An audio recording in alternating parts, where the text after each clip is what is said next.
बिस्मिल्लाहिर्रहमानिर्रहीम। अस्सलाम वालेकुम। ह्यूमन हेल्थ के साथ वक़ार ज़मान। कोलेस्ट्रॉल के बारे में अभी तक हमें बताया जा रहा था कि अगर आपका कोलेस्ट्रॉल बहुत ज़्यादा हाई हो गया तो ये आपके लिए नुकसानदेह साबित हो सकता है, लेकिन हकीकत इसके बरक्स है। कोलेस्ट्रॉल के बढ़ने से इतने ज़्यादा नुकसानात नहीं होते जितना कि कोलेस्ट्रॉल लो होने से नुकसानात हो सकते हैं। स्टडीज़ के मुताबिक हाई कोलेस्ट्रॉल के नतीजे में हार्ट अटैक के चांसेस ओनली 1% होते हैं। यानी अगर 100 लोगों में कोलेस्ट्रॉल हाई होगा उनके खून में, तो उनमें से सिर्फ 1% लोगों में हार्ट अटैक के चांसेस होते हैं। और इस 1% पॉपुलेशन के लिए डॉक्टर हजरात आपको स्टैटिन ड्रग्स पर डाल देते हैं, जो कि बहुत ज़्यादा ख़तरनाक साबित हो सकता है और बहुत ज़्यादा साइड इफ़ेक्ट्स का हामिल होता है। आज हम डिस्कस करेंगे कि लो कोलेस्ट्रॉल के नतीजे में कौन कौन से प्रॉब्लम हो सकते हैं। जैसे कि मैंने पहले बताया कि हाई कोलेस्ट्रॉल के मुकाबले में लो कोलेस्ट्रॉल की वजह से ज़्यादा नुकसानात होते हैं, और उनमें से कौन कौन से नुकसानात या बड़े बड़े साइड इफ़ेक्ट्स हो सकते हैं। उस पर सबसे पहले नंबर पे है डिप्रेशन। डिप्रेशन किसको कहते हैं? अफसुर्दगी।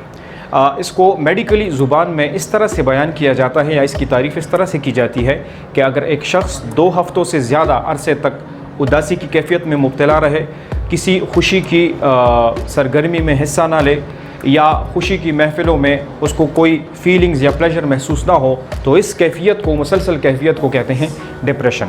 और इस डिप्रेशन की बहुत बड़ी वजह, बहुत सी वजूहात के नतीजे में एक वजह जो है, बहुत सारी वजूहात के अलावा एक वजह जो है वो लो कोलेस्ट्रॉल भी है।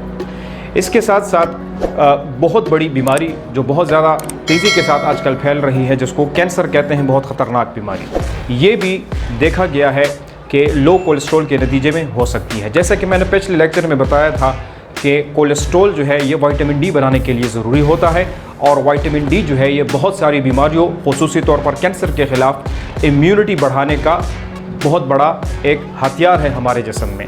तो जब कोलेस्ट्रॉल लो होगा, उसके नतीजे में विटामिन डी लेवल लो होगा, और जब विटामिन डी का लेवल लो होगा तो उसकी वजह से कैंसर भी हो सकता है। इसके अलावा बाकी जितने भी इन्फेक्शंस हैं, वायरल इन्फेक्शंस ख़ुसूसी तौर पर वो भी लाहक हो सकते हैं लो कोलेस्ट्रॉल के नतीजे में।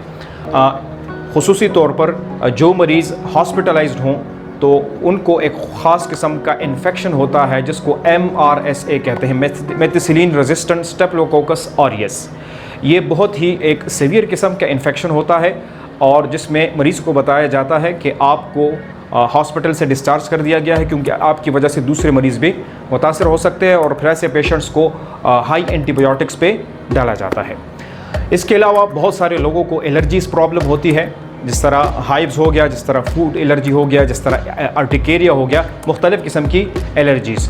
तो चूँकि जैसे मैंने पहले बताया कि कोलेस्ट्रॉल और फिर उससे बनने वाला जो विटामिन डी है, ये आपके जिस्म को मुख्तलिफ़ इन्फेक्शन से बचाता है और आपकी इम्यूनिटी को बूस्ट करता है। तो जब ये लो होगा, आपकी इम्यूनिटी लो होगी, तो आप मुख्तलिफ़ किस्म की एलर्जीज़ का शिकार हो सकते हैं। इसके साथ साथ विटामिन डी लेवल का लो होना, क्योंकि कोलेस्ट्रॉल जो है ये बहुत सारे हार्मोन्स, विटामिन डी, बाइल वगैरह, इनका प्रिकर्सर है, यानी रॉ मटेरियल के तौर पर काम करता है, और इससे बाद में जाके विटामिन डी और बाकी हार्मोन्स भी बनते हैं। विटामिन डी भी बेसिकली जो है ये एक हार्मोन है, टेक्निकली एक हार्मोन है। इसके अलावा बाइल एसिड्स, हमारे लिवर में बाइल बनता है जो एक लिक्विड की शक्ल में होता है, और ये उसके बनने के बाद जो है ये गाल ब्लैडर में ट्रांसफ़र होता है, जिसको हम पित्ता कहते हैं। वहाँ से ये तब रिलीज़ होता है जब हम अपनी खुराक में फ़ैट लेते हैं या फ़ैट सॉल्युबल विटामिन्स लेते हैं। तो उनकी डिग्रेडेशन के लिए, उनकी ब्रेकडाउन हज़मे के लिए बाइल का होना बहुत ज़रूरी होता है।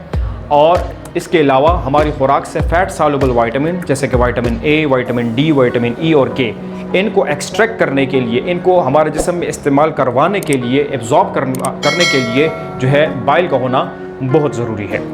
तो अगर कोलेस्ट्रॉल का लेवल हमारे जिस्म में लो होगा तो उसके नतीजे में बाइल नहीं बनेगा, और जब बाइल नहीं बनेगा तो आपके फ़ैट सॉल्युबल विटामिन्स जो हैं वो आपके जिस्म में एब्जॉर्ब नहीं होंगे और आपको ताकत नहीं मिलेगी।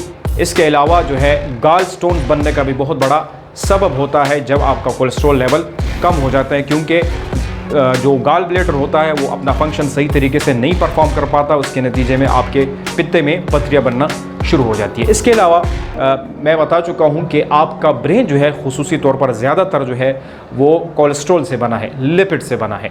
एक तो आपके सेल मेम्ब्रेन जो लिपिड बाइलेयर है वो भी ज़्यादातर कंपोज्ड है, बना हुआ है किससे, आपके कोलेस्ट्रॉल से।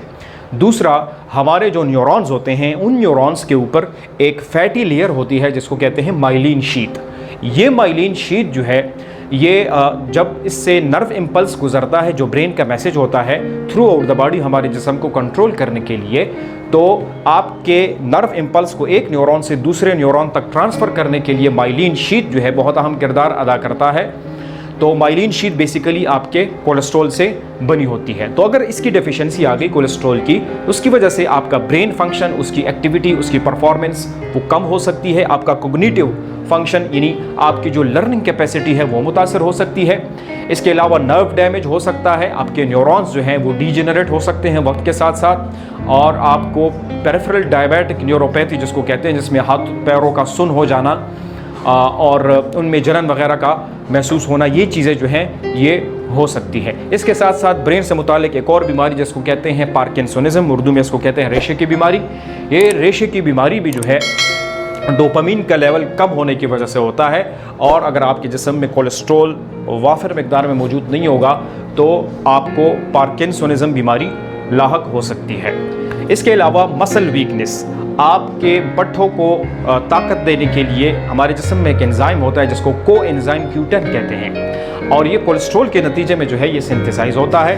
अगर कोलेस्ट्रॉल आपके जिस्म में कम होगा तो आपका कोएंजाइम Q10 का लेवल जो है ये डिक्रीज हो जाएगा, कम हो जाएगा, और जिसकी वजह से आपके पट्ठों में वीकनेस, कमज़ोरी, दर्द वगैरह उठना, ये सब हो सकता है। और ये एक बहुत बड़ा साइड इफ़ेक्ट है आपके स्टेटिन ड्रग्स का, उन अद्वियात का जो लोग कोलेस्ट्रॉल को कम करने के लिए लेते हैं।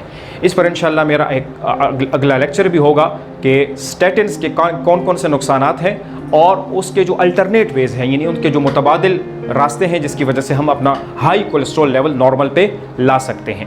ये बहुत ही एक ज़रूरी टॉपिक है और इसको इंशाल्लाह आप ज़रूर देखिएगा। हमारा जिस्म जो है ये रोज़ाना जो है 3000 मिलीग्राम कोलेस्ट्रॉल बनाता है, और 3000 मिलीग्राम कोलेस्ट्रॉल ये तकरीबन बराबर है 14 अंडों के बराबर या 1 पाउंड बटर यानी मक्खन के बराबर। जब इतनी ज़्यादा मिकदार में हमारा जिस्म कुदरती तौर पर कोलेस्ट्रॉल बना रहा है तो इसका यही मतलब हो सकता है कि ये हमारे जिस्म के लिए नुकसानदेह नहीं है, बल्कि ये हमारे जिस्म के लिए इंतहाई मुफीद हो सकता है। इंशाल्लाह नेक्स्ट लेक्चर में मैं मज़ीद इस पर रोशनी डालूँगा और स्टेटिन के हवाले से बात करूँगा